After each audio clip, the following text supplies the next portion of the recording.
bring in former FBI agent Coleen Rowley now to discuss this story in more depth. Welcome, Coleen. Donald Trump's got his hands full now because it seems like he's taking on a combination of the media and the intelligence agencies combined. Who do you think is going to win? You know, anyone's guess. I think that we are living in a very surreal moment, and I really agree with Glenn Greenwald's take, except for one item. In his recent column, he said that this was, of course, a crime to have leaked the information about the intercepted conversations of Flynn. However, he said it's justified. And of course, he makes the argument that secrecy is pernicious and the public has a right to know all of this, you know, government secret information.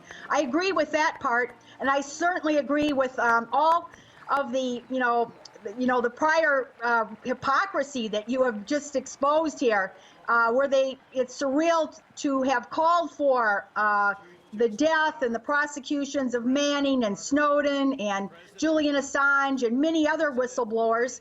And you had many people piling on, calling them traitors, and they were actually very good whistleblowers.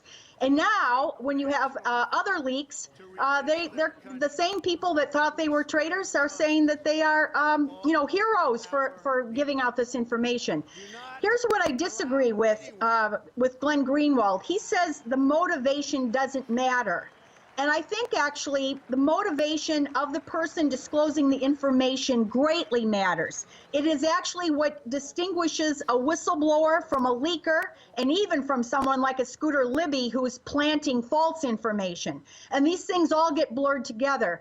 And we are living in this moment where we have a polarized government in Washington, D.C., extremely polarized. The media has taken sides with the Democrats and actually some of the neocon warmongers. It's a real unholy alliance. It's debatable as to who is actually in power right now. You know, we're supposed to have three equal and separate branches, but I think it's a good question as to whether the executive, as you know, would be the Trump administration, or the legislative, along with the deep state, which includes the media. I don't know who is actually in power, so it's very hard to say that you're, trying to give out information against the people in power. The media was basically calling for the removal of Michael Flynn in one way or another, and they've got their way. Do you think, because this has been successful now, that any connection to Russia, it'll be used repeatedly as a weapon against the Trump team? You know, the information warfare has been going on long before the Trump administration. It's accomplished both through secrecy as well as being able to shape stories so that the media, of course, if you have journalists who are cozy with CIA and other top officials, this is one of the ways of controlling the media.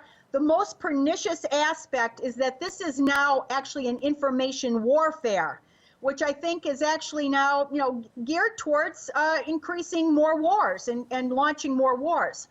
It's exactly where we were back when Scooter Libby went to the New York Times and planted the false information about the uranium tubes. I think that is the worst aspect of what's going on. And I think it's accomplished in a lot of different ways.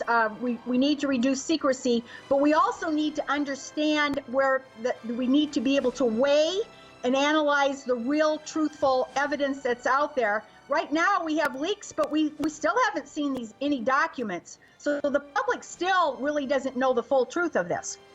Ever since Donald Trump expressed a mild desire to have improved relations with Russia, there's been nothing, inside the United States, there's been nothing but negative press about that desire. Do you think it's actually going to have an effect now? Do you think he will back off a bit? You know, it's hard to say. I am worried that this information warfare is working. Remember, Schumer almost threatened Donald Trump. He said, if you say anything bad about the media and certainly the CIA, they have a million ways to go back and get you. And I think that could be the case right now, that Donald Trump is really paying the price for having made enemies of both the CIA and these secret agencies, as well as of the mainstream media, and certainly the war welfare state in the United States, the military-industrial complex, is alive and well. So is this cabal of neocons who have been responsible now for 15 years for perpetual war. And unfortunately, I think they have a lot of the Democrats, simply because the Democrats want to blame the loss of Hillary's election on Russia.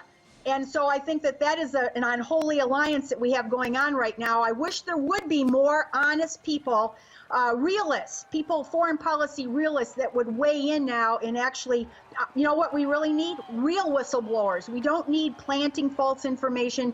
We don't even, I disagree with Greenwald that leaking is the same as whistleblowing. I think we need real whistleblowers to tell the truth, and those are going to be hard to find. Coleen, thanks for joining us this evening on RT. Former FBI agent Coleen Rowley is my guest.